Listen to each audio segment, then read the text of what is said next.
Hello বন্ধুরা, good morning and welcome back to my channel. কেমন আছো সবাই? আশা করি সবাই খুব ভালো আছো আর সুস্থ আছো। তো আমিও অনেক ভালো আছি। আমি রূপা, আর একটা নতুন দিনে নতুন ব্লগে তোমাদের অনেক অনেক স্বাগত জানাই। তো আজকে শুক্রবারের সকাল। তো এখন থেকে আমার ব্লগটা শুরু করছি। তো সারাদিন আমার সঙ্গে থাকো আর দেখতে থাকো। তো আমার মা উঠোনে জল ছিটাচ্ছে, ঝাড় দিতে পারছে না। ঝাড় দিলে তো সব মুখে ধুলো আসবে, অনেকটা ধুলো হয়েছে সেই জন্যে।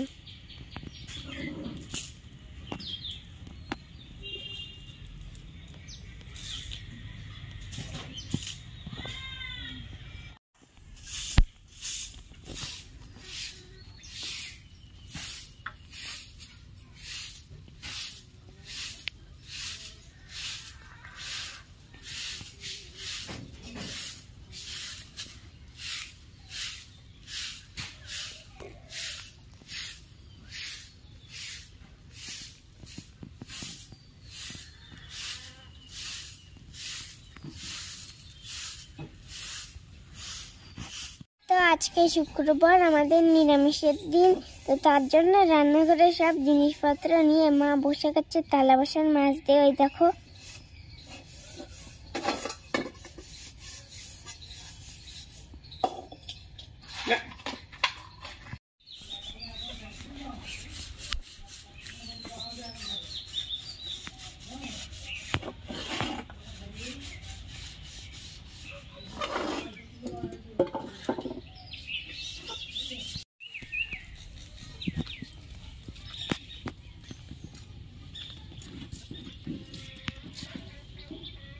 আমাদের গাছে কত বড় বড় উচ্ছে হয়েছে, এগুলো সব তুলে নেবো, নাহলে পেকে যাবে।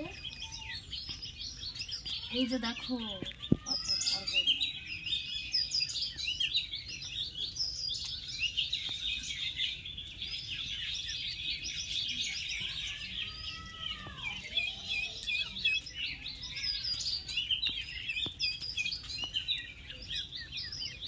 এটা ছোটটা তুলবো না, এই সাইডের থেকে তুলবো।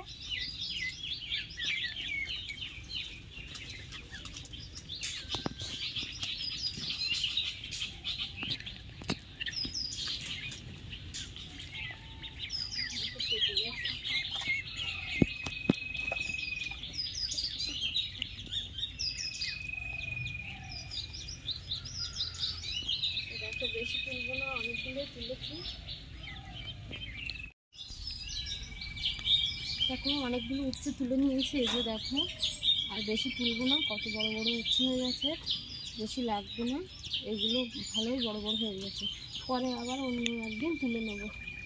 খেতে আমি সবজি তুলতে এসেছি। এই যে দেখো, এই শিম হয়েছে, শিমগুলো তুলে নেব। আর ওদিকে পেঁপে গাছে দেখি পেঁপে হয়েছে কিনা, সেগুলো তুলবো। তো শিমগুলো আগে তুলে নিই, পেঁপেগুলো তুলে নেব। দেখো কত সবজি তুলে নিয়ে এসেছি সবজি ক্ষেত থেকে। দেখো এক ধামা হয়ে গেছে, সবগুলোই আমাদের খেতে ছিল। তো বাড়ির ক্ষেতের টাটকা সবজি খেতে একটা আলাদাই স্বাদ। দেখো কত সুন্দর, সব বিনা তেল সারের জিনিস। দেখো, দেখেছো কি সুন্দর হয়েছে। আর এই পেঁপেটা আবার পেকে গেছে। যে একটা মোচা, একটা বাঁধাকপি, একটা বেগুন, টমেটো, লাল বিট, পেঁপে, শিম, এসবগুলো রয়েছে। দেখো কতটা। তো দুপুরে রান্না আমি বসিয়েছি। এই যে দেখো, আজকে দুপুরের খাওয়ার মানে লোক কম, সেই জন্য অল্প রান্না, কাঠে করলাম না, গ্যাসে বসিয়েছি। এইদিকে ভাত হচ্ছে, ভাত ফুটছে, ভাত হয়ে যাবে। আর এদিকে কড়াইতে বেগুন ভাজা করছি, ওদিকে রয়েছে উচ্ছে, আলু কেটে রেখেছি, জলের মধ্যে ভেজে নেব। গাছের উচ্ছে তুললাম, তো সেটাই ভেজে নেব। টাটকা উচ্ছে ভাজলে ভালোই লাগবে। তো এটাই আজকে আমার দুপুরের মেনু। যেমন লোক তেমন রান্নাবান্না আজকে। চলো রান্নাটা সেরে নিই, তারপরে দেখা হচ্ছে। দোল পূর্ণিমা উপলক্ষে অনুষ্ঠানে এসেছি, নাম সংকীর্তন। তো দেখো কত সুন্দর অনুষ্ঠান হচ্ছে, দেখো কি সুন্দর।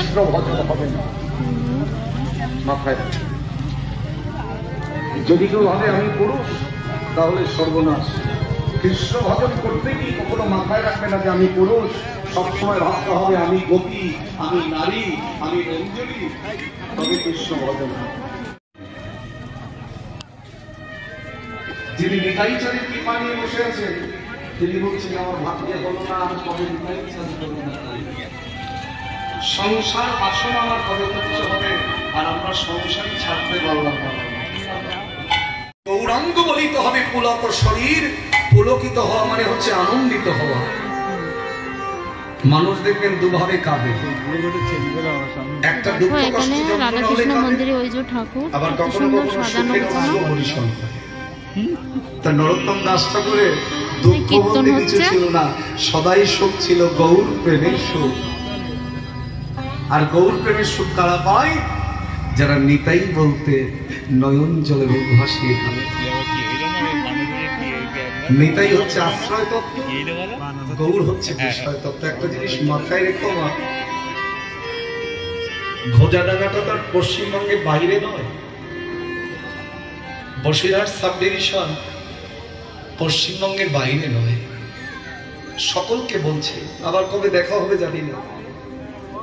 বাংলার মাটিতে জন্মগ্রহণ করে কত সুন্দর অনুষ্ঠান, কত লোক। যে পশ্চিমবঙ্গে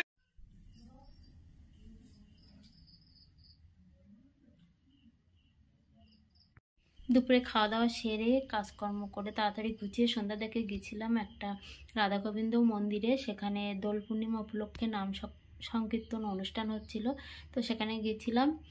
তো সেখান থেকে ঘুরে বাড়ি চলে এসেছি। এই যে দেখো, ওড়নাটা কান দিয়ে পুরো বেঁধে রেখেছি, মানে বাইরে প্রচণ্ড ঠান্ডা লাগছিল, বুঝতে পারিনি যে এত ঠান্ডা লাগবে, তার জন্য বেঁধে টেঁধে নিয়েছিলাম। তো বাড়ি চলে এসেছি, আর ওখান থেকে নিয়ে এসেছি এই যে প্রসাদ। দেখো, এটা মহাপ্রসাদ বা মালসা প্রসাদ, মালসা ভোগ বলে অনেকে। তো এটা খেতে এত সুন্দর, না খেলে বোঝাই যাবে না যে কত সুন্দর হয়, বা ওই প্রসাদটা না খেলে নাম সংকীর্তন শোনার তৃপ্তিটাই মনে আসবে না। এই প্রসাদটা খেলে মনে একটা আলাদা তৃপ্তি চলে আসবে। তো এই প্রসাদটা এখন সবাইকে দেব। তো চলো, অনেকটা রাত হয়ে গেছে, ভিডিওটা এখানে শেষ করছি। গুড নাইট, টাটা, সবাই ভালো থাকো, সুস্থ থাকো।